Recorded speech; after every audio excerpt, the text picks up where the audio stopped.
was desegregation, right? People, so yeah, you got this water fountain that says color, and you got this water fountain that says white. Cool. The whole thing is, you ain't really got to drink out of that water fountain. You can wait till you get home. You don't even got to acknowledge that water fountain. But the thing that she pointed out was this: before desegregation, then we were all together. We all had our own barbershops, our own cleaners, just like in Tulsa. We did everything together. As soon as they said, all right, cool. Oh, I thought you said that soon. As soon as they said, all right, cool, y'all can go over there with them, some of them ran over there. Some of them got met with resistance. Most of them, probably all of them, got met with resistance. But we left our own communities and wanted to be a part of his. We didn't want to even be amongst our own people no more. We got people today that turn their nose up at us because there's a YouTube about some brothers from Philadelphia. They fired them. They go to Brazil 2 to 3 times a year, right? They go down there because they say women in Philadelphia got nasty attitudes, and they go down there because women down there treat them and they're respectful. They treat them how they think they should be treated. Now, the reason I bring that up is this: there are 4 or 5 women from here that have PhDs. And they go on and they keep saying, if he ain't got a PhD, what he gonna do for me? If he ain't done what I did in school, what he gonna do for me? He ain't on my level. Ain't none of them got no money. None of them got no rings on their fingers. Only thing they married to is their perception. Only thing they married to is their PhD. How far that's gonna get you? Cause you think you got some finance, you think you saying something? Take the finance away, right? If that PhD is taken and your little 150,000 or a little 200,000 that you make a year is taken away, who you got? What you got? I just had this conversation with a female I know the other day. She drives a school bus, right? In the morning and in the afternoon. But what people don't know is that she owns a daycare center. If she don't tell you that, you don't know that. All you see is her driving the school bus, right? Now, me as a man, if I meet Bree drives a school, oh, you drive a school bus? All right, that's cool. You trying to go to the movies? All right, cool. Flip the script. Bree don't know I got a daycare center. She don't know I got residual income coming in. She don't know that. And I got residual finance coming in, right? But I meet her, and she got a PhD. You drive a school bus?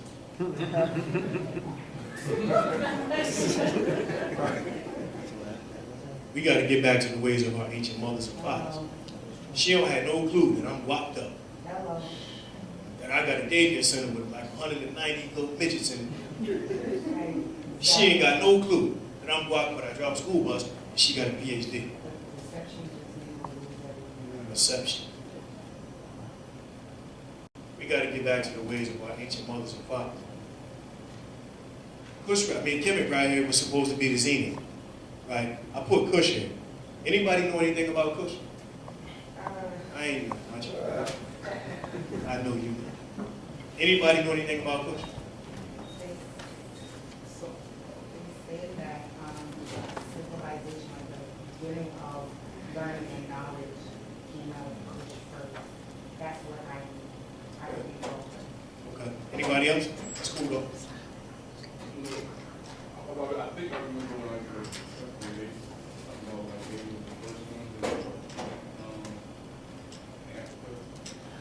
Okay.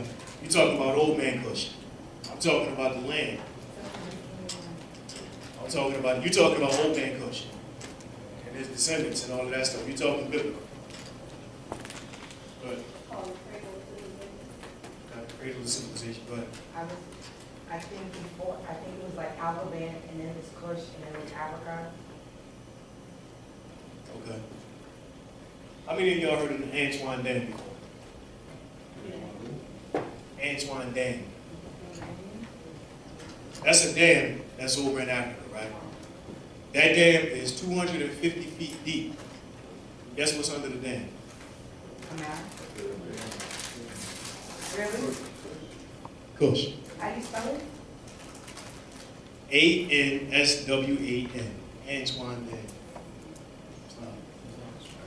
That's the dam that the French, the Yes. English, they all got Yes. together. Yes. Yes. That's the dam that the French, the German, Yeah. the Dutch, the English, the corporate United States, that's when they all came together and said, hold up, there are more temples in Kush than in Kemet. There are more artifacts in Kush than there are in Kemet. There is more of everything in Kush than it is in Kemet. They built that dam. They told all them Kushites, either you get out or die. You know how many of them said, this is my home, I ain't going nowhere. And they drowned. Your ancestry, your history is under 250 feet of water.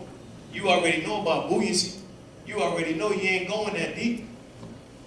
You can put on one of them ridiculous suits if you want to and go that deep, but they need one of them robots to send down there so you can see those pyramids that's under there. They need one of them robots to go up under that water so you can see them temples that's under there. Do your research.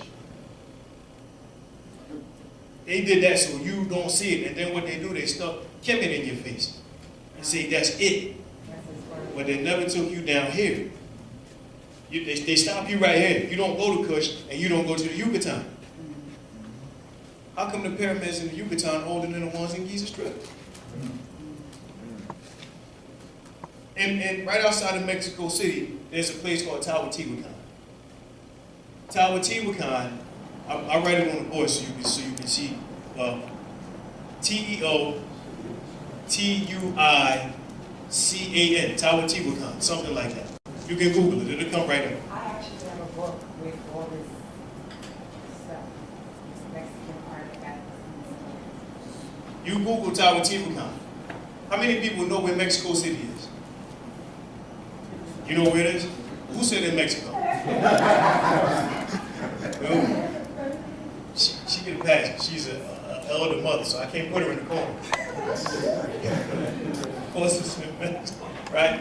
But geographically, from right here where we're standing in North America, Mexico City will be all the way over, like under New Mexico, in Mexico, right? So it's way across on the other side of Mexico. Teotihuacan is known, not by us, but by these European scholars, by the Greeks, by the Germans, by the Spanish. It's known as the city that the Egyptians built. There are two pyramids down there. It's a really long strip. There's one on this end of the strip, and there's one on this end of the strip. This one is called the Temple of the Moon. This one is called the Temple of the Sun. There are 1,600 chambers or rooms around. And people went from all over the world to go to Teotihuacan to see this marvel. The city that the Egyptians built. In Mexico City, I'm not going to tell you how old it is. Go look. I'm not going to tell you how old it is. Go look. Why they not telling you about that? The city that the Egyptians built. You know, listen, you don't got to question who Egyptians were. The statues and the pictures on the walls tell you who they were. Never mind who the Egyptians look like today.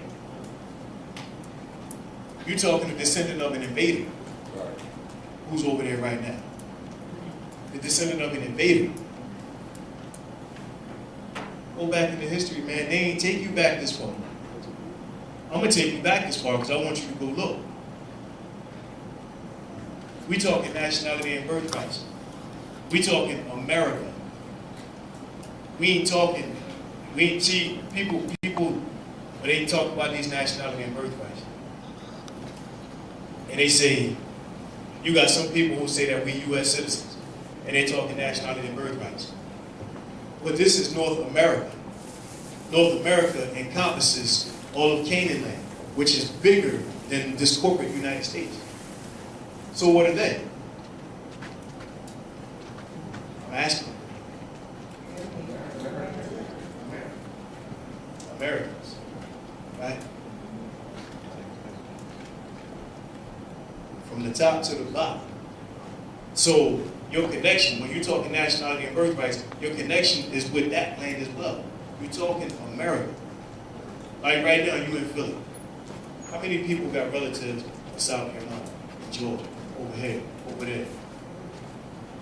We've been scattering forever. We've been scattering forever. Don't think that we centralized, localized right here. All of this. I went backwards chronologically. Because here is where you really thrive. Here, you made some things happen. But here is where you really thrive. Now think about today. How many people here can use their hands, put stuff together, build stuff? Anything. Anything. Anything. The few of us that raised our hands, that's enough. Because the rest of them can help too. They can carry stuff, they can clean up, they can do this, they can do that, they can transport. We can make stuff happen, y'all. It's all about what you want to do.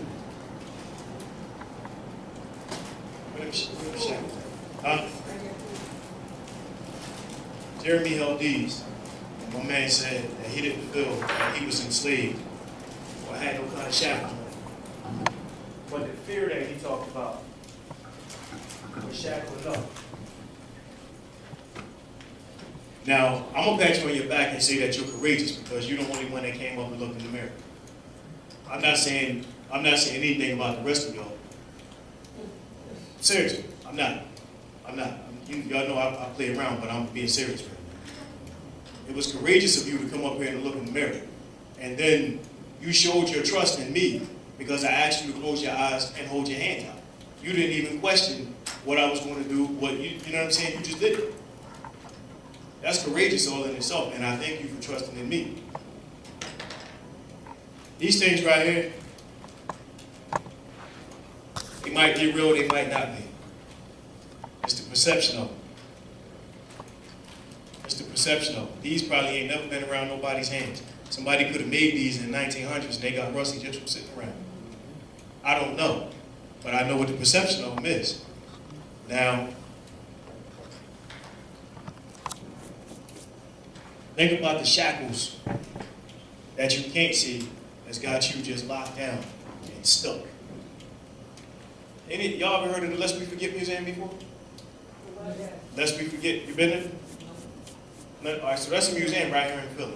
That's the elder that got it. I can't remember his name. If y'all want, we can set it up one day and go down there. My man got nooses hanging up. All the stuff that he got when he was ripping and running and digging stuff up. My man actually cut a noose out of the tree from in the south and brought it back and got it hanging up in the spot. Right? He got the ball and chain that went around your foot. I took pictures with all this stuff, right? With my hands all shackled, with the ball and chain on my foot.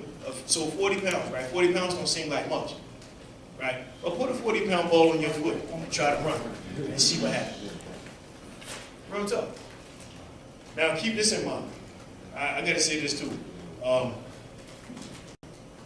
got a couple of these. I know Abdullah told a few people he had them. So if he told you that there was one waiting for you, then just speak up. But in this book, this is Moorish Masonry. Abdullah finally put it out, right? In this book, Abdullah tells you about us being in balls and chains, right? But he also tells you about us putting them in balls and chains. That's the part of history that we don't know. That's the part of history that they don't tell us about, right? There is legislation in Virginia. I would literally have to go back home and watch every DVD I had because I don't know what I did with the information. There was legislation in Virginia that said that Moors were not allowed to buy any more European slaves. Slaves. When I seen that, my head was spinning. This was like maybe like 210 or something like that. I seen that. So it's been a minute, but I never forgot it. The problem is I don't know where the book is where I wrote the information is because because outside of, y'all know me, I want to go see this. If it's there and they say that, I want to see it. I want to put my hand on the book and touch the words because that page got that energy. So I want to feel it. But that's a part of history that we don't know. But the shackles that we got on our mind, those invisible chains. Those invisible chains. We got to be willing to snap those things loose. It's almost like when I be riding down the highway and I see a fence that's this high, and and I see a horse on the other side that's not happy. My man don't even know that without any effort, he can go right over there. Without any effort. That's nothing for a horse to jump over a fence. That's 3 feet high. But they don't. They stay right there and they stay miserable. Just like us. We stay right behind that fence and we stay right there and we stay miserable. It's time to climb over the fence. It's time to let the invisible chains, it's time to physically take the invisible chains off. And it's time to hop over the fence.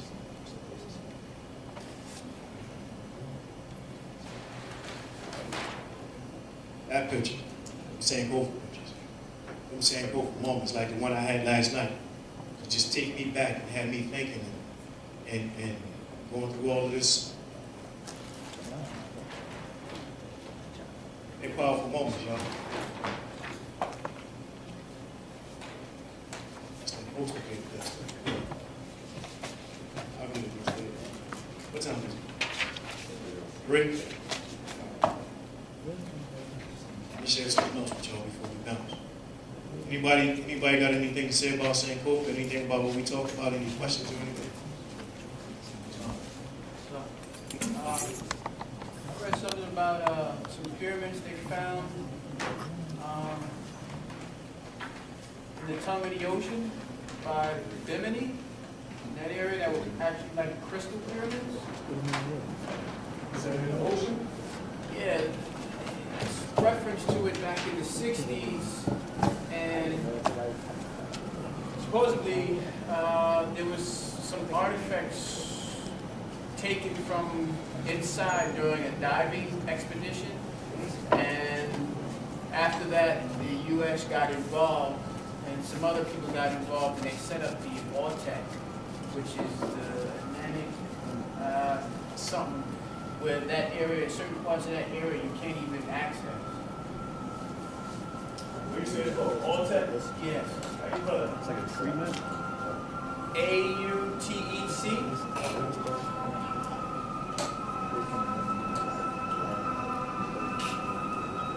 Now, Talking about what you're talking about, all y'all got to do is Google pyramids in the ocean, right? They've been turning up all over the place. You said AUTEC, right? Yes. AUTEC.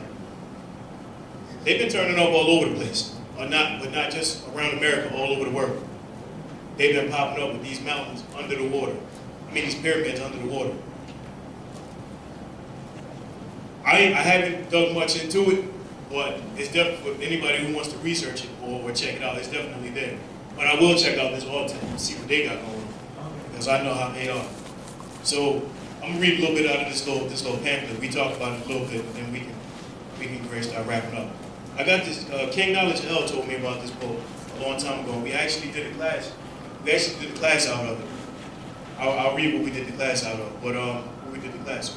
So it's called, So They Say You've Broken the Law. It's a little small book. So I think this book might have cost me like 3 or 4 notes. It says, So They Say You've Broken the Law. The author is the lioness. That's all you got, the lioness. Now, the reason I brought this in here today is because a little while ago, there was an assassination in Baltimore. That Mother Korean Gaines. And y'all remember, Ali Muhammad and Lord Abba went way out of their way to try to make everybody believe that it was the teachings of R.V. Bey Publications and Talib Bey that caused that mother to say what she said, which didn't get her assassinated because they didn't kill her at that moment when she said it. They came back to her house a few days later, kicked down her door, and they started shooting. The reason I brought this in here is because this person who wrote this book doesn't live here. The person that wrote this book lives in the UK. She doesn't live here. She's not in Philadelphia. She ain't listening to Talib. Well, I can't even say, well, I say she because I say lioness. Because lioness is a female lion. So, she doesn't live in the United States. She doesn't live in Canaan land. She's not on the continent of North America or anything. Now, she may have come across Talib Bey on YouTube, or something like that. But I'm gonna just read some of the stuff that's in this book. It says this little book will give you the information required to challenge the authority of any person or entity that claims you have broken the law. From a parking ticket to the most serious legislative claim, there must be proof of claim. Understand this simple concept, and you, your lawyer/barrister, will be able to defend your case appropriately. Keep this pocket-sized book with you at all times. Use it to show anyone who makes a claim upon you. This book will tell you and him or her why there is important revolutionary information.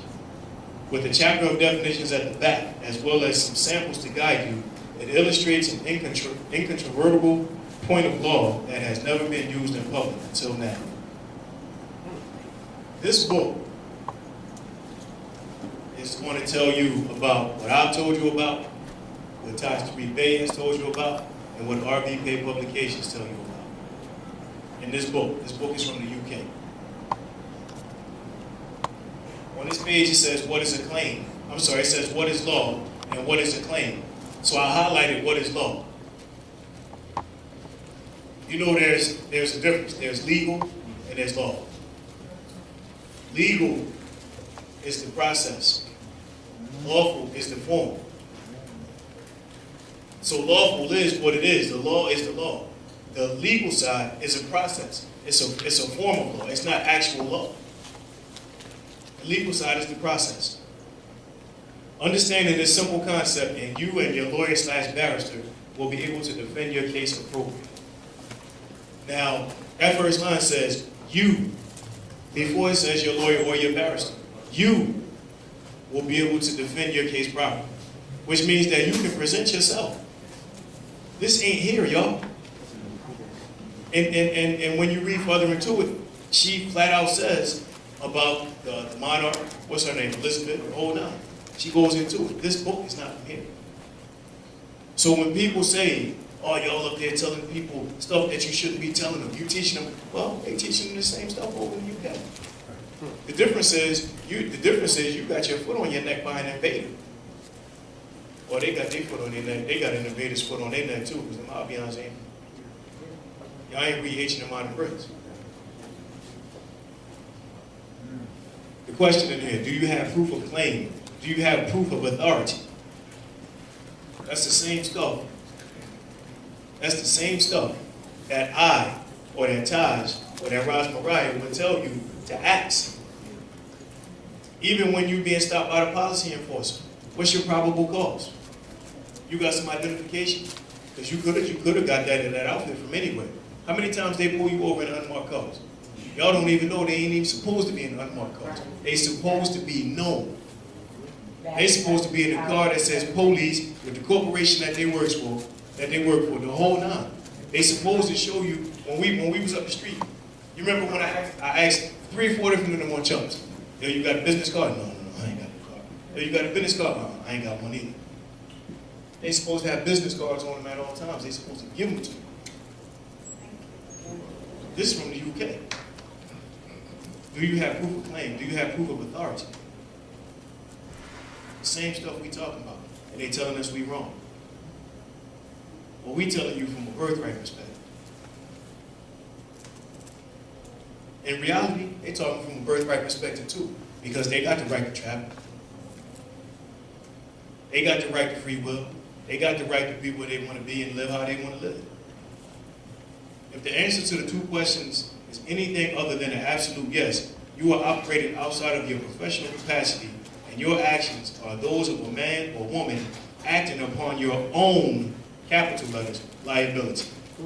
Your actions will be ultra-virus, and you may not rely on your bond, insurance, or employer to cover you for professional malpractice. Ultra-virus is a legal term. That means outside of the law. That means you are acting, he said, your actions will be ultra-virus, outside of the law, and you may not rely on your bond, insurance, or your employer to cover you for professional malpractice. Give me. Now, how many times you been told that? When we did that class on, what's up, Josh? Islam. When we did that class on what's his name? Rod Class versus North Carolina. What did that Superior Court judge say? He told all the policy enforcers in the entire state of North Carolina, local, state, and county, to take all of your personal possessions out of your name and to put it in somebody else's. Why? Because you can be sued in your personal capacity. This ain't got nothing to do with your bond. They gonna come after your house. They gonna come after your car. They coming for your boat. Because you work for a corporation that brokers with another corporation. So don't look for that corporation to protect you. It's the same stuff. It's the same stuff that I've been telling you, the same stuff that Taj has been telling you, the same stuff that you're going to see on RV Bey publication. But this book is from the UK. I got to keep reiterating because it's not from here. But they're telling us that we're telling you something that's wrong. Let's move to the next chapter. Just for time's sake. I got it all back. There's only a few books. Proof of claim. You have made a claim against me that I must do as you say. You allege that I have broken the law. My actions indeed may contravene some legislation, but do you have irrefutable evidence that your law applies to me? When we ask them about their statutes, code, and ordinances, because they don't apply to the natural people of the land. Is that what I just read? Yes. From the UK.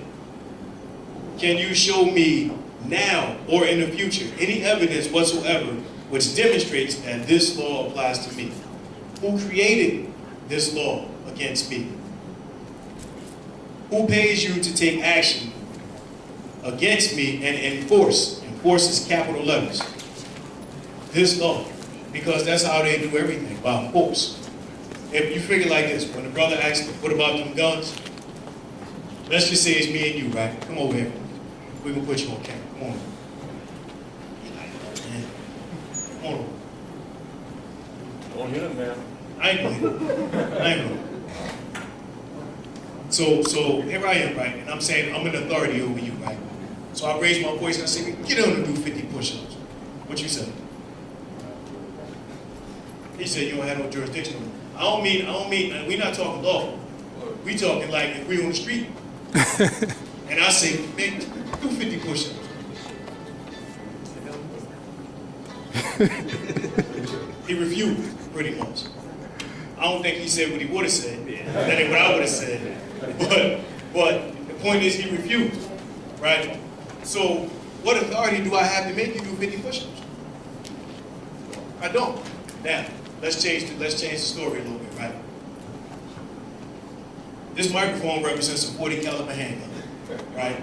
And I say, get down and do 50 push-ups. He gonna get down and do 50 push-ups. Force.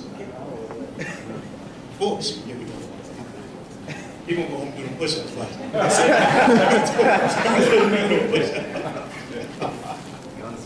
Huh?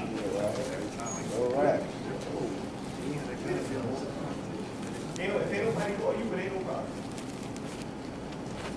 It's force, y'all. Who pays you to take this action against me to enforce this law? If there was no force, what they got?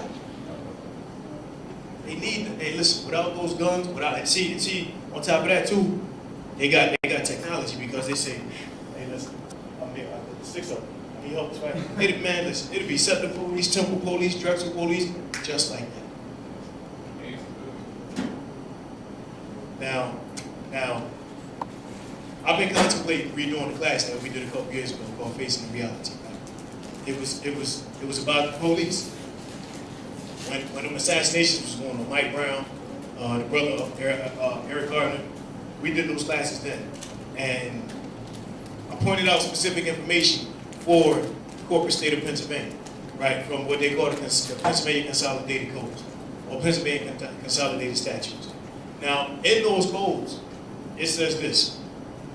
If I'm walking down the street, Move is a cop, and Move is beating her. Y'all remember when that state trooper beat the hell out of that lady, jumped on top of her, and was Now, if I see that, and I'm strapped, and I walk over and I'm moving and say, pop, I'm well within my rights. Because he is unlawfully doing whatever he's doing to her. They wrote that in their own rules. That ain't nothing I made up. I said they gonna like it's true. Huh? They gonna like you, but Yeah, they gonna light me up. They gonna light me up, but then after they light me up, then I expect y'all to come, because I'm gone. I expect y'all to say, oh, wait. In these consolidated statutes, it says that what Setenra did, he was well within his rights, and you was wrong, and then, so now we putting y'all in jail for murder. That's what's supposed to happen. yeah. That's what's supposed to happen, but that ain't what goes on. What goes on is, man, he shouldn't have did that. Last week, I got sent a video on my phone, right here in Albany. It's a lady cop. She's supposed to have a real nasty attitude, right? You see? She arguing with this little young girl. So the young girl, come on, get out my face. And the young girl, come on, leave me alone. So the young girl ended up slapping the glasses off the cop's face. She grabs the young girl, slings her around real violently, and then she sat on top of her and started digging in her mouth. What? And everybody watched and video. See, I can't be around that. Who got charged? Lady? Charged for what? She's still a cop? Then she ain't get charged. Because she should have been stripped of her badge because she take an oath and say, I'm here to protect and serve. Now, I wish I had it. That in fact, it might be on my laptop. That cop's oath of ethics. Flat out say that they ain't going to be harming nobody like that. It flat out says that. I stood there and took an oath. Excuse me. That means you broke that oath. Now she's still a cop. Now the other cops that stood there and watched, they supposed to have their badges stripped too, right? Because now picture this: we riding down the street, me and Amu, right? Amu don't know that I got shotguns, and rifles, and stuff in the trunk. They pull us over. They look in the trunk like, whoa, what y'all doing? And Amu like, y'all. Ain't no setting right. They ain't trying to hit. Amu going with me. So it should be the same for them. If you want to stand by and watch, and you don't, what the hell is wrong with you? Man, leave that girl alone. That's what you should be doing. What you doing? You say, man, oh, come on, man, that's enough. That's enough. You should have stopped it from the jump. In the consolidated statutes, Pennsylvania consolidated statutes, it flat out say if a civilian or somebody who's not a cop sees that, and they got the right to defend that person that's being attacked. If you are wrongfully arrested, if you are wrongfully, unlawfully gripped up by a cop, which 9 times out of 10 is the case, you got the right to snap his neck just like anybody else. Keep in mind, they got that force, right? Keep in mind that they are private agents working for a private agency. They got no more right than the dude at Walmart. The difference is Walmart don't got pistols. Walmart don't got a radio to call up 50 more Walmart dudes and jump on your behind. If you went in Walmart and you stole and you knew it was 50 of them going to meet you at the door, you would take it. You'd be like, yeah, I was joking, man. Look, come on, man. Just like that. It's force, man. The same things that we talk about. They talking about in the UK.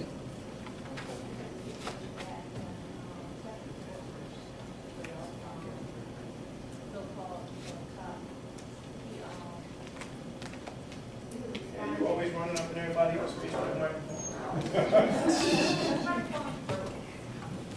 He was responding to a call for a neighbor choking another neighbor's 8-year-old son. He ended up arresting the mother who called him in. And he arrested the mother and her 2 daughters because one of her daughters was protecting her mother because the cop all of a sudden became abusive to her, verbally abusive to her. So to keep everybody in line, he was just one of his son. I think he pointed his stun gun on her daughters to keep them calm, trying. I guess I don't know what he was trying to do. Intimidation. He escalated the whole situation, and they put him on. I think he lost one day, one payday. One day. Yeah, that was his punishment. Y'all go to YouTube and type this in.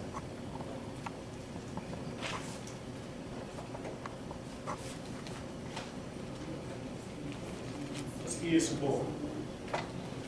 very first class I did here at the York House was on something about the police. I've been on their top for a minute. Y'all Google a ski support. That happened out in West Philly. Right? This dude, a ski support, was outside of a Chinese store. Right? Police pull up, telling him to do some stuff. They figure he ain't comply. Now, throughout the whole video, this is how you see a ski support. Seated like this, with his hands out like that. Right? Now, as the ski support is sitting there, there's a cop beating the hell out of him. The cop got so much blood on his shirt, looked like he was hunting deer. And everybody out there screaming, a skid, stop resisting, stop resisting. Now, when people started getting restless and started saying what they were saying, the cop that was beating him did like this. That's called brandishing a weapon. Nobody was no imminent threat to that cop. He's supposed to be stripped of his badge and put in jail. If I come in here and I just pull out a pistol and I do like this, they're going to put me under. You know how many lives I just endangered? It only take. He did that. Go watch the video. It's on YouTube. Watch the video. He did like this. There was over 50 people out there, yo. There was over 50. Say you only got 12 bullets. Who want one? Who want one? Now things like this, right? Them Jordans that you got. If I step on the wrong pair of Jordans,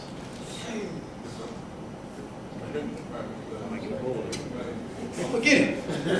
I might get all 12 of them that you were saying is in, you know what I'm saying? But here, this dude is sitting here beating the crap out of this brother. And everybody's sitting around saying, the kid, stop resisting. He wasn't resisting. Watch the video. You remember that?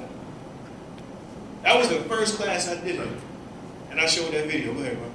I would say it just takes me back to what you were saying earlier. That state of fear. You got people body can't. That's a virus. I was coming up, my mother, your mother, or grandmother. That would happen. I've seen this with my own eyes. And I have. And sad to say, our brothers might get mad, but it was the women that moved out first. Get off. You see who Gaddafi had on his force, right? Yeah. All women. All women. Because y'all chumps. Like you said, generation, we seen the same thing. But ain't none of them moving down there. It's like at a standstill. See, fear. It's a video. It's another video on YouTube. It's over in Africa. There's some brothers out there, right? Some lions done chased down and they done killed whatever it is they gonna kill, right? You seen that video? Yeah. These brothers ain't got nothing but spears. Them brothers took food from the lions. Now, who you rather stand up to, a cop or a lion? I'm gonna take my chance. I probably could knock dude out. Right.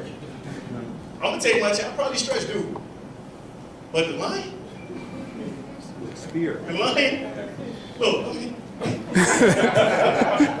they said, bro, go get the food. But the cop, these dudes took food from a lion. I mean, these lions chased this food and killed him. And them brothers pulled up with spears. It was either 2 or 3 of them. And they took it. They took it. They ain't forget the ways of their mothers and forefathers. They ain't forget them ways. Listen, watch that video. Now listen. Now listen. Don't go out there jumping in nobody's face. That's what I'm saying. Setenra Bey.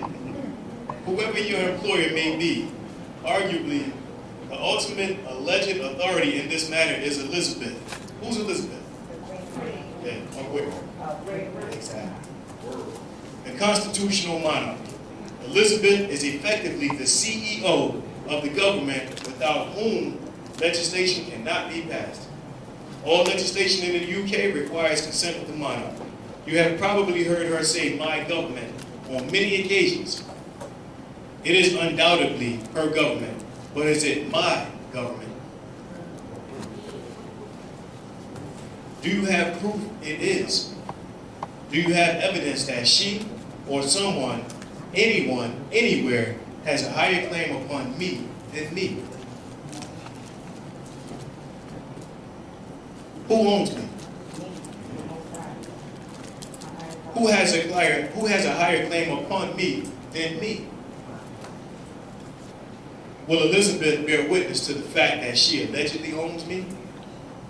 Now, when I'm saying Elizabeth, just replace it with Trump, because he's about to be the Trump in charge.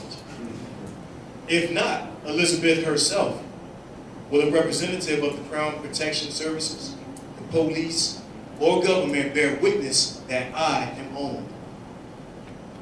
All of this pertains. I just want you to see that it's a money. So when I started reading from this book, I brought up the mother Corinne Gaines that got assassinated in Baltimore, and her death got blamed on human rights. So I'm showing them that what she was saying is universal, right? Even though she didn't say nothing about being nationalized, even though she didn't say nothing about Moorish science, she didn't say nothing about the Moorish Science Temple of America. She didn't mention ties by name or rise by name, but that's what it was attributed to. Who owns me? If they were to do so, we would have a lot more to discuss regarding slavery. That's what it says in here. Now, corporation feels like they own you. Talking about slavery, we talk more about human trafficking. Because human trafficking is an international violation. An example, you have given your employer a right to make a professional claim upon you in many ways. You have allowed them to give you orders, access your bank account, regulate your professional behavior. Those rules/laws apply to you who have consented. You have entered into a contract.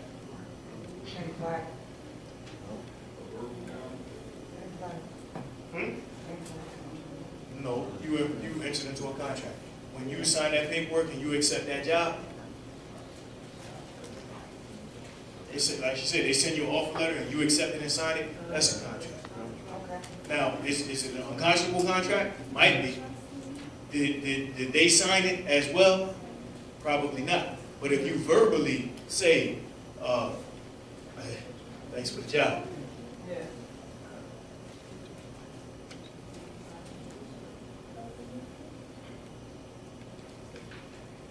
Proof of authority. Elizabeth demonstrates through your actions that she will pay you to enforce her rules and codes against me. Who authorized her to do that? Now that's what that sister asked for, delegation of authority order. That's what it says in this book. This book ain't from here. This book is not from here. The same thing that I learned from Taj, that y'all learned from me, that y'all gonna teach somebody, it's the same thing that sis wrote in this book. But from over there, not from here. So Ali Muhammad, when you see this, if you see this, or Lord have it, you should retract that statement where you blame Taj for that woman's death and Ras Mariah for that woman's death, even though neither one of them pulled the trigger. Monarch, king, queen, prince, princess, government, president, and prime minister are all legal fiction titles. The real people behind those titles have no more intrinsic authority over me than a postman or a cat.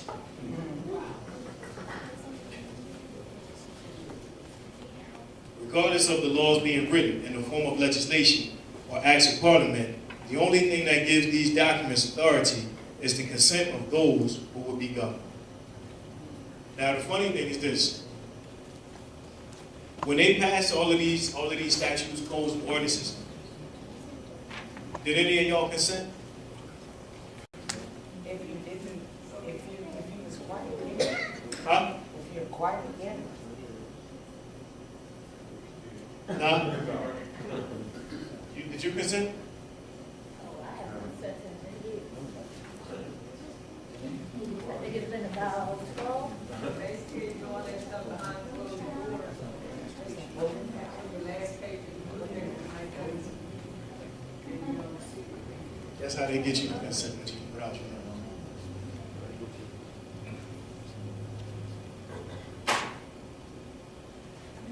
That's how they get you to consent. You got a fishing license? You got a driver's license. You got a voter's registration card. Yeah. You got a map.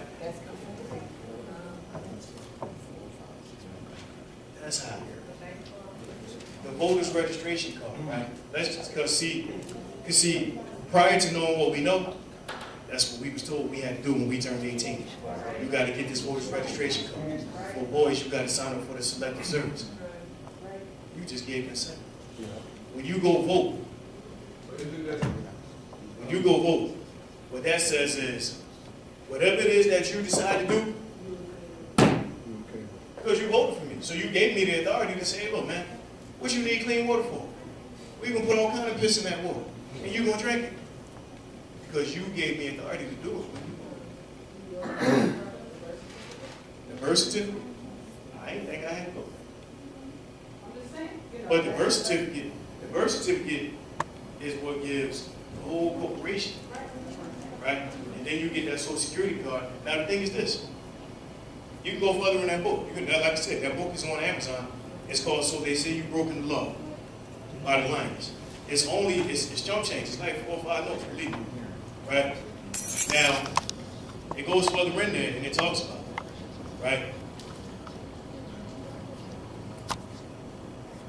Your birth certificate, or the birth certificate, and the Social Security card wasn't applied for by you.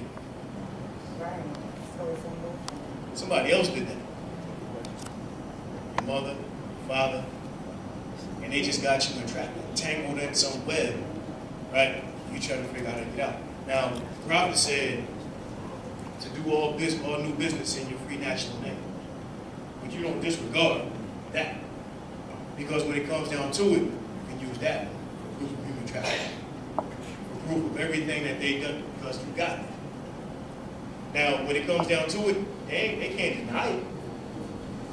They can't, because who writes their name in all capital letters? And where's the original one at? And then how come I can go online and I can see how many times you traded in so they've been making millions of dollars in finance all of these years. I'll be 41 in 2 weeks. 41 years, they've been cleaning up on me. They want me to go to work. They want me to do all of this stuff so I can reap the benefit for them. That's human trafficking. But as far as that consent that it's talking about in there, all of that secret stuff that we got, that they don't know, that we don't even really pay attention to, is what they use for consent. Now there's a form online, you can download it, right? And you can chunk that voter's registration card. Now what I suggest is this: you don't fill out that application. I suggest you download the application and if you got to, write in lieu of on top of it and attach an affidavit of fact to it, with Moorish flag on the top. Fly your colors. Let them know this is who I am. Attach the affidavit to it. Answer all of the questions that pertain to you on that application. Give them their voters, because it's their voters registration card. How many of these things you got from them that if you turn it over and they say if it's lost, they don't say send it back to me. They say send it back to them. It's theirs. It's not yours. They just used it and trapped. So you say my Social Security number. It's not yours. It's not yours. It's theirs. My birth certificate. It's not yours. Your mother's your birthright. Your mother's your birthright. The birth certificate. A certificate is not an actual document. A certificate is a copy or some other form of a document. That's why when you get the certificate or title for your car, you don't got no title. You got a certificate of title, some other form of title. They got the title. The certificate of birth, certificate of title, same thing. It's little stuff like this, y'all, where people might not think this got nothing to do with nationality and birthplace. Everything to do with nationality and birthplace. Knowledge, King Knowledge Yo found this. Don't ask me how. And he told me about it. And he sent me a picture of this page. I'm gonna read it. I don't know if y'all remember this, class. But what I did was, when he sent me this picture, I defined practically every word on this one single page. And we talked about it because it wholeheartedly pertained to us. It says to be governed is to be watched, inspected, spied upon, directed, law-driven, numbered, regulated, enrolled, indoctrinated, preached at, controlled, checked, estimated, valued, insured, commanded by creatures who have neither the right, nor the wisdom, nor the virtue to do so.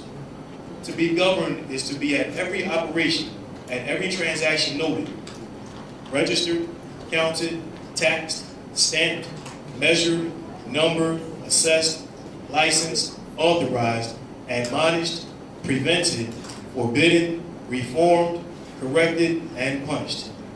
It is under pretext of public utility and in the name of general interest to be placed under the contribution, drilled, fleeced, exploited, monopolized, extorted from, squeezed, coaxed, robbed, then at the slightest resistance, the first word of complaint, to be repressed, fined, vilified, harassed, hunted down, abused, clubbed, disarmed, bound, choked, imprisoned, judged, condemned, shot, deported, sacrificed, sold, betrayed, and to crown all, mocked, ridiculed, derided, outraged, dishonored.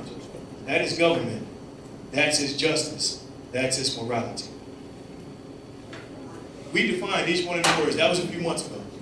And we went through that whole list. We broke down all of those words because I wanted you, see, you can just read that, right? But I wanted you to get those words and really understand, like, man, like, that's really what they say.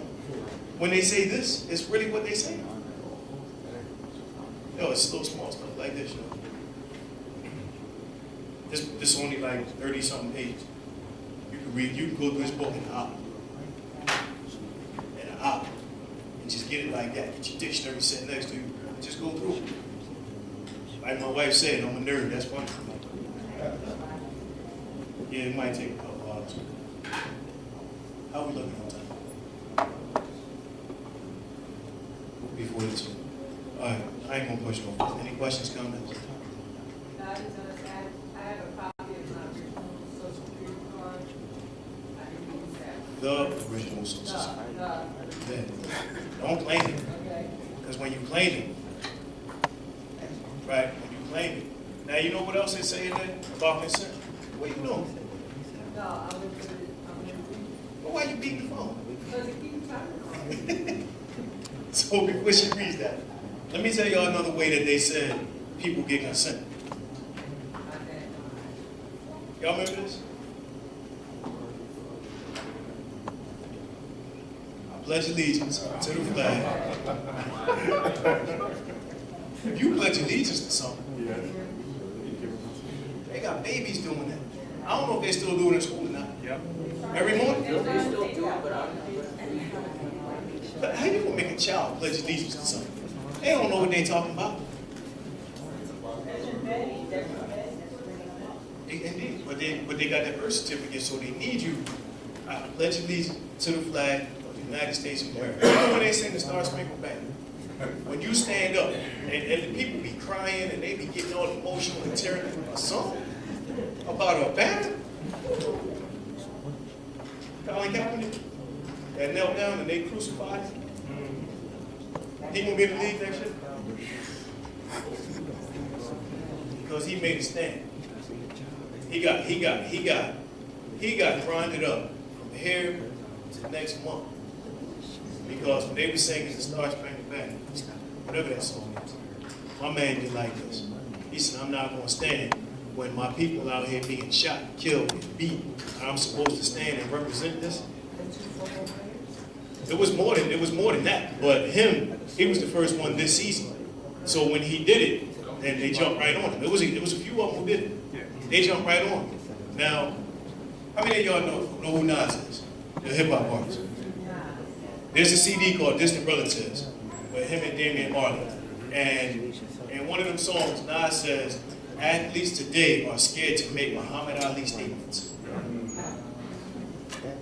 Muhammad Ali ain't give a damn about that finance, about the championship belt.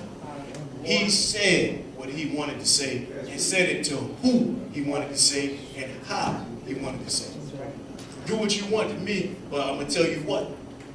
Because he wasn't no coward. He said what he had to say. These dudes today, man, we're going to take your Nike contract. That dude got shot. I ain't seen nothing. Right? Because they want their endorsements. They scared to make Muhammad Ali statements. Manny Pacquiao, the Filipino champion, the boxer. Manny Pacquiao said, faggots is the most disgusting thing on the planet. Pacquiao, because they tried to talk to him about some homosexuality, he wasn't trying to hear it. I ain't trying to hear it. Let me get out my face with them faggots. Hey, look, they dumped him, all his endorsements dumped him the next day. But did they see, you know what I respect about him? Because he's already wealthy. So the hell would you want to take it? And after they did that, he started giving out money. He been giving out bread the whole time. He was running for office. My man used to steal and sell cigarettes. He came from the same people, so he goes back to them and gives back to them. Because he knows what it's like. He was there eating orange peelings and all of that type of thing. Who? We ain't even gonna speak his name. We ain't even gonna speak his name, Michelle Jordan. He don't even get to be called a man. He ain't got nothing. He don't get to be called a man. This dude is making millions of dollars every year off them jail. Them brothers going to jail and he chilling with his European wife. He chilling. And I ain't messing with you because you said them Jordans is over. Now, if you had some new Jordans, I'd be on your top. But cats are still out here paying all this bread for Jordans. They sneakers. And they get them taken off of that when they get into the cell. They sneakers. You want me to read it or you? Got our original Social Security card that years ago we were ready to take a job. That's when you got a Social Security card, not the moment you pop out your mother's womb. And it says on there, for Social Security and tax purposes, not for identification. And your name is on there with the case first letter, the lowercase. That's the way they were back then. You ain't gotta tell everybody. Yeah, you ain't gotta tell everybody. Good, I'm 67 and I'm happy about it. That's how they look then. Now, I mean, the baby's not even out, the head is out. They got the baby's there sticking it in your face. Get this Social Security card. Or identification, there's no picture on it. That's right.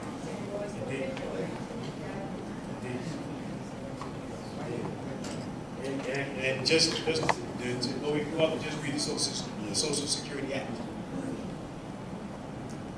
Yeah, just if you feel like it, just read the Social Security Act and see what that says about the use of the Social Security number. All right, I'm done. Any comments, questions? Anybody got anything to add? So, Just a quick question on what's your feeling like people when they put like the Moorish American flag on their estate? I like your Do you think that attracts bad from certain areas of the Americans? you mean like if I hang that flag behind me from my house? Yeah. Yeah, what's wrong with that? Fly your colors. You know how you ever ride past a Polish person's house and they got a Polish flag hanging on? Ain't nothing wrong with that. So why? Yeah. So why is wrong? Why is something wrong with you holding yours? Now the problem is this: when it comes to us, it's all of the ills that are going on in our community. Right? If we had people, listen, I just got grinded up through email a couple days ago.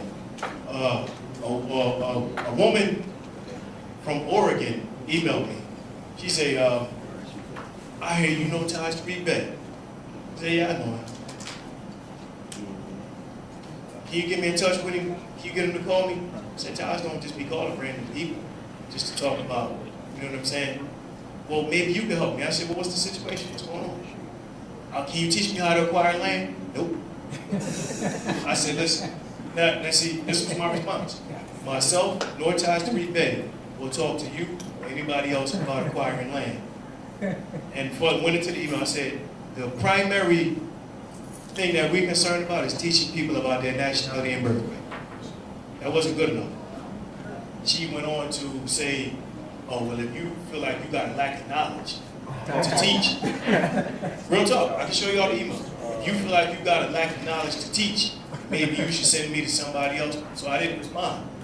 That's my knowledge. That's my gnosis. I ain't even going to engage in entertainment, right? But the thing is this. I don't know her. I don't even know if it's a her. I got an email asking me about Taj. I get hundreds of them. I don't tell him about them at all. Every now and then. If he wasn't there, he wouldn't even know about this one, right? But the thing is this. I don't know her. I have not seen her face. I have not been in her presence. I have not shook her hand. Why am I going to sit there and talk about a lawful process that could possibly get this individual in trouble if they're true? So they can come back and say, Setenra said. Now, before Taj walked in here, what did I say? Talking about this book, because people blame Taj and Raz for that woman's assassination. Now, what if I had went through the process and said, listen, that's all you need to do? But I went through the time, I said, listen, the codes and statutes and ordinances in Philadelphia differ from whatever's going on in Oregon. It's not the same. So it wasn't good enough. So she grinded me up. I took it on the chin. I accepted it. Y'all don't hear me talk about discharging them. Y'all don't hear me talking about how to get out of trouble. You ain't gonna hear, I ain't talking about it. If you come to me one-on-one and I know you and say, all right, then we can talk about it. I ain't doing no classes on it. Forget about it. I'm gonna tell you about your nationality and your birthright. We can talk some lawful stuff, but I'm not. Yeah, she got mad. I don't care.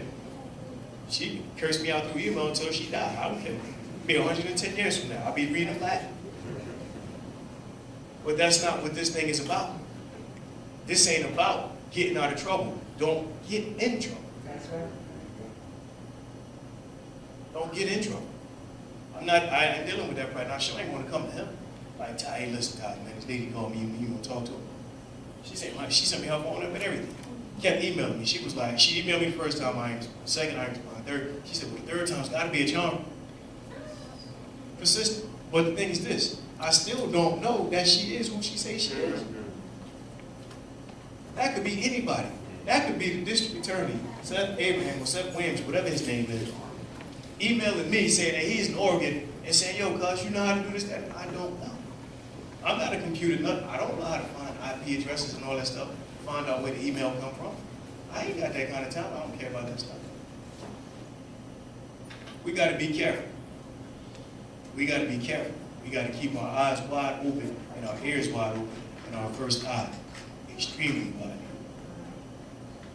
Before I close, I want to give y'all this information. On April 1st, at the Temptations nightclub over here on Shelton Ave, we having our first annual Moorish Masquerade Ball. Tickets gonna be 35 notes. We'll have the tickets next week. We just gonna have to get on the grind. And there's a website that King Knowledge is supposed to put together, so that way you can go online and purchase your ticket and print it. That way we don't have to be running around handing out a bunch of papers. But we're having our first Moorish Masquerade Ball. Now, what? Hey, don't take mine. No, don't take mine. All right, then. All right, well, pick it up. Talk to him. She don't want to let me talk. She must want to talk. Y'all want to hear her talk? Y'all want her to tell y'all about the masquerade ball? Yeah. What do you want to hear? Tell about the masquerade ball. Sorry about that. Tell about the masquerade ball. You won't let me now. Get on. Okay. So it is, I just wanted to stress the importance because I'm sorry, we're grown folks. This is going to be formal. I want to see men in suits, tux, looking your best, our sisters, our mothers, our women. I want us in gowns, looking our best, showing, pretty much coming out and showing out. 9 to 2. There's 9 to 2, right? It's 9 to 2. Temptations. Your mask. I said I wasn't going to do this, but I want to help everybody out because you gotta come with a mask on. etsy.com. It's ETSY.com. If you're not sure what type of mask to get, go there. Plenty of ideas. You could just Google masquerade ball mask or masquerade mask, but there are plenty. If you could, I say formal attire, but also it's a Moorish masquerade ball. So if you want to come in Moorish attire, we're fine with that. If you're unsure, just come formal. Who else am I missing? How will you cut me off? Oh, you so rude. Website's not set up yet. No, for the masquerade mask. Oh, it's ETSY.com. I think that's it. Sure. There you go, that's you. So I was on you taking off yesterday? I was talking to King Knowledge one day, and he said, look man, why don't we do a Moorish masquerade? And I said, all right. I talked to Taj about it, I talked to Mother Rashida about it, they said there ain't been one in over 10 years. So here we are, back to the first one, we gonna get it started here, and from this point on we'll be having Moorish masquerade. So, I mean, just like Bree said, come out, anybody show up and you ain't dressed, you ain't getting that. I'm telling you from the door. You be peeking through the window like, damn, should've got some slacks. You ain't coming in. If you ain't dressed, you ain't coming in. Just like she said, we are grown. Listen, look back at them juke joints over history. See how our people used to go out on Fridays. They got fresh. Shoes, pants, shirts, ties, hats. Come clean, or don't come. Yeah, I'm be fresh, Steph. I'm letting y'all know that. I'm gonna be fresh. You know what I'm saying? I'm letting y'all know that. Yeah. Yeah, so April 1st, Temptations nightclub. We got a capacity for 200 people. So we hoping to fill that joint. We hoping to really make this thing happen and get this. So I'm reaching out to everybody. I'm reaching out to Nature in New Jersey, the Grand Sheik that came over from Deptford, New Jersey, when Cujo was down here, Grand Sheik Jefferson. We're reaching out to Jefferson Bay. We're reaching out to everybody because we need everybody in the house. We'll call red building, blue building, white building. So we talking about straight up Moorish affair. And you wasn't supposed to say came to they wasn't supposed to know Cujo was coming since she snitched. Cujo.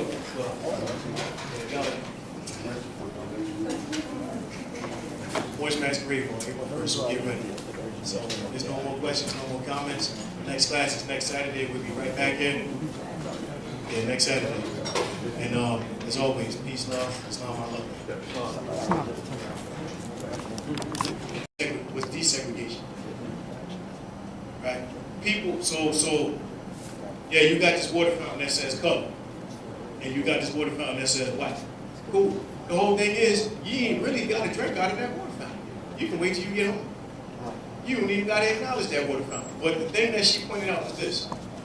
Before desegregation, and we were all together. We all had our own barbershops, our own cleaners, just like in Tulsa. We did everything together. As soon as they said, all right, cool. Oh, I thought you said that soon. As soon as they said, all right, cool, y'all can go over there with them, some of them ran over there. Some of them got met with resistance. Most of them, probably all of them, got met with resistance. But we left our own communities and wanted to be a part of his. We didn't want to even be amongst our own people no more. We got people today that turn their nose up at us because there's a YouTube about some brothers from Philadelphia. They fired them. They go to Brazil 2 to 3 times a year, right? They go down there because they say women in Philadelphia got nasty attitudes, and they go down there because women down there treat them and they respect them when they treat them how they think they should be treated. Now, the reason I bring that up is this: there are 4 or 5 women from here that have PhDs. And they go on and they keep saying, if he ain't got a PhD, what he gonna do for me? If he ain't done what I did in school, what he gonna do for me? He ain't on my level. Ain't none of them got no money. None of them got no rings on their fingers. Only thing they married to is their perception. Only thing they married to is their PhD. How far that's gonna get you? Because you think you got some finance, you think you're saying something? Take the finance away. Right? If that PhD is taken and your little 150,000 or a little 200,000 that you make a year is taken away, who you got? What you got? I just had this conversation with a female I know the other day. She drives a school bus, right? In the morning and in the afternoon. You know where it is? Who said in Mexico? She get a pass. She's an elder mother, so I can't put her in the corner. Of course, it's in Mexico, right?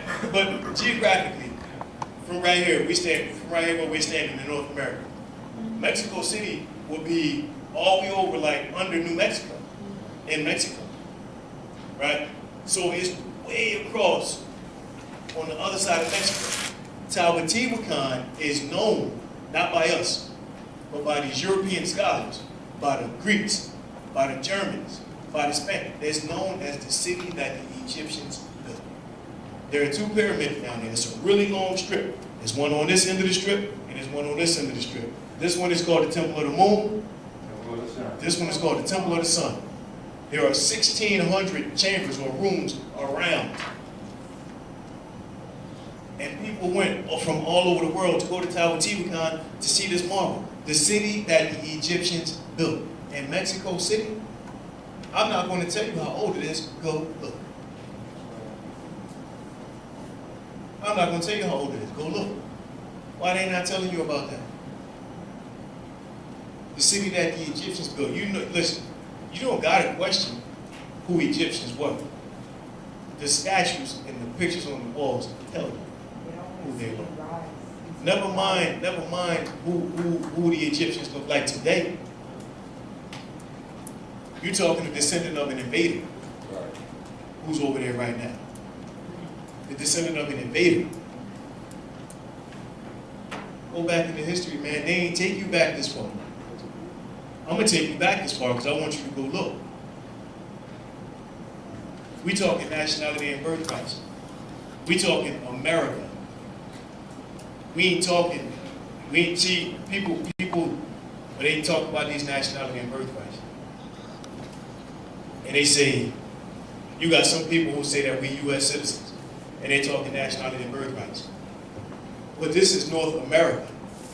That's a dam that's over in Africa, right? That dam is 250 feet deep. Guess what's under the dam? Really? Kush. How you spell it? A-N-S-W-A-N. Antoine Dam. That's the dam that the French, the Yes. English, they all got Yes. together. Yes. Yes. That's the dam that the French, the German, Yeah. the Dutch, the English, the corporate United States, that's when they all came together and said, hold up. There are more temples in Kush than in Kemet. There are more artifacts in Kush than there are in Kemet. There is more of everything in Kush than it is in Kemet. They built that dam. They told all them Kushites, either you get out or die. You know how many of them said, this is my home, I ain't going nowhere. And they drowned. Your ancestry, your history is under 250 feet of water. You already know about buoyancy. You already know you ain't going that deep. You can put on one of them ridiculous suits if you want to and go that deep, but they need one of them robots to send down there so you can see those pyramids that's under there. They need one of them robots to go up under that water so you can see them temples that's under there. Do your research.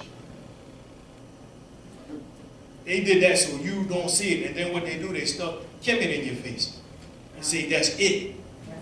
But they never took you down here. They stop you right here. You don't go to Kush and you don't go to the Yucatan. How come the pyramids in the Yucatan older than the ones in Giza Strip? And right outside of Mexico City, there's a place called Teotihuacan. Teotihuacan, I write it on the board so you can see. Teotihuacan, Teotihuacan, something like that. You can Google it; it'll come right up. I actually have a book with all this stuff, Mexican artifacts. You Google Teotihuacan. How many people know where Mexico City is? But what people don't know is that she owns a daycare center. If she don't tell you that, you don't know that. All you see is her driving the school bus, right? Now, me as a man, if I meet Bree drives the school, oh, you drive a school bus? All right, that's cool. You trying to go to the movie? All right, cool. Flip the script. Bree don't know I got a daycare center. She don't know I got residual income coming in. She don't know that. And I got residual finance coming in, right? But I meet her, and she got a PhD. You drive a school bus?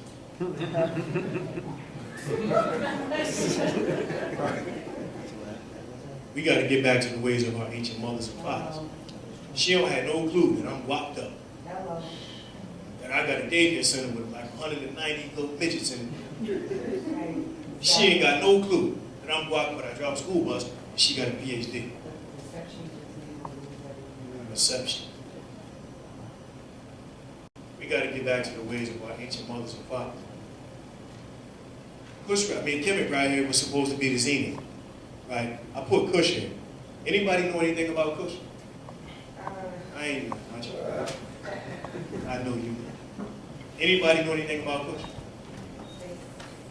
So, they said that civilization, the winning of learning and knowledge came out of Kush first.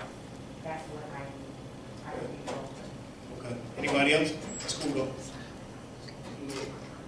I think I remember when I heard the first one. Okay. You talking about old man Kush. I'm talking about the land. I'm talking about, you talking about old man Kush. And his descendants and all of that stuff. You talking biblical. Go ahead. Cradle of civilization. Go ahead. I think it was like Alabama, and then it was Kush, and then it was Africa. Okay. How many of y'all heard of the Antoine Dam before? Antoine Dam. North America encompasses all of Canaan land, which is bigger than this corporate United States. So what are they? I'm asking. Americans, right? From the top to the bottom. So your connection, when you're talking nationality and birthrights, your connection is with that land as well. You're talking America. Like right now, you in Philly. How many people got relatives in South Carolina, Georgia, over here, over there? We've been scattering forever. We've been scattering forever. Don't think that we centralized, localized right here. All of this. I went backwards chronologically. Because here is where you really thrive. Here, you made some things happen. But here is where you really thrive. Now think about today. How many people here can use their hands, put stuff together, build stuff? Anything.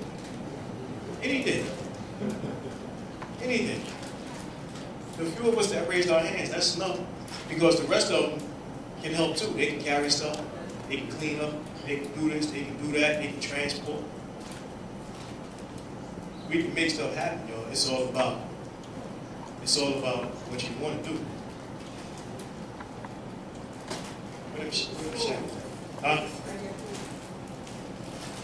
Jeremy held these. My man said that he didn't feel that he was enslaved or had no kind of shackles on. But the fear that he talked about was shackled up. Now, I'm going to pat you on your back and say that you're courageous because you're the only one that came up and looked in the mirror. I'm not saying anything about the rest of y'all. Seriously, I'm not. Y'all know